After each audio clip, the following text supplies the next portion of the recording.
Pensez à l'extérieur de la boîte. Introduction aux différences entre l'art et le design. Poussé par un désir irrépressible de donner voix au monde qui l'entoure, cet homme, ou cette femme d'ailleurs, inscrit sur les parois rocheuses les figures familières de sa vallée, que nous nommerons de la Vérène et que nous appelons aujourd'hui les grottes de Lascaux.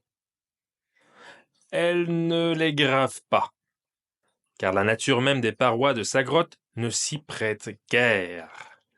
Pourtant, rien ne l'arrête. Dans la salle des taureaux à Lascaux, elle et ses semblables érigent un échafaudage rudimentaire, défiant la gravité et l'espace pour dessiner des formes à plus de 5 mètres de haut. Ils osent marquer la pierre d'empreintes éphémères, mais immuables à nos yeux. Et tandis qu'elle s'élève, que ses mains tracent l'invisible au gré des pigments et de la lumière vacillante des torches, en bas, ses contemporains l'observent. Peut-être raille-t-il son acharnement, peut-être l'accuse-t-il d'oisiveté, de se soustraire aux tâches du quotidien.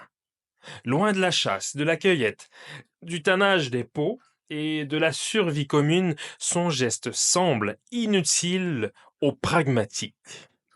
En somme, il n'apporte aucune pierre à l'édifice productif de la tribu. On imagine déjà leur voix, traversant le temps et l'espace, murmurant une ritournelle bien connue.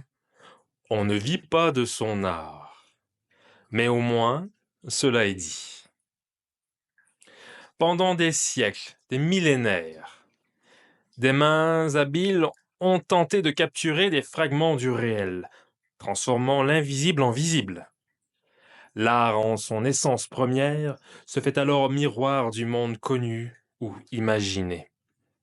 Il reflète, interprète, transcende.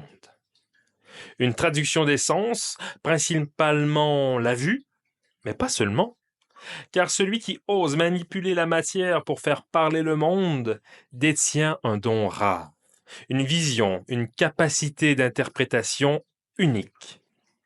Peut-être est-ce cette force qui a conduit les sociétés antiques à codifier l'art, à le sacraliser, à en faire un instrument de pouvoir. L'anthropologie pourrait répondre à cette question. Mais en admettant cette hypothèse, il devient évident que les symboles se sont érigés en langage universel. Ils sont devenus des clés, conférant autorité à certains, instaurant une représentation tangible du divin pour d'autres.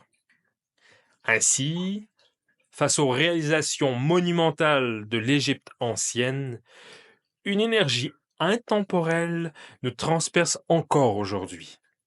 Une force qui dépasse l'esthétique pour toucher à l'essence même du sacré. Dès lors, une interrogation s'impose. Y a-t-il une différence entre l'art et le design? Et si oui, à qui cette distinction importe-t-elle vraiment? À quoi bon s'en soucier? J'aimerais affirmer qu'elle est essentielle pour tous, mais ce serait se voiler la face. En effet, la majorité, celle qui, au pied des échafaudages de Lascaux, tournait l'art en dérision, continue d'exister aujourd'hui sous d'autres formes. Ceux-là ne voient pas dans la création qu'un luxe superflu, un caprice d'oisif. Mais vous n'êtes pas de ce nombre. Peut-être ressentez-vous déjà cet élan vers la beauté, cette nécessité d'embellir le monde. Peut-être êtes-vous de ceux qui perçoivent dans chaque forme, chaque ligne, une possibilité d'évolution, une promesse d'ailleurs supérieure. Ou bien êtes-vous un chef d'entreprise, un manager, un innovateur confronté quotidiennement à des défis complexes en quête de solutions durables et inédites.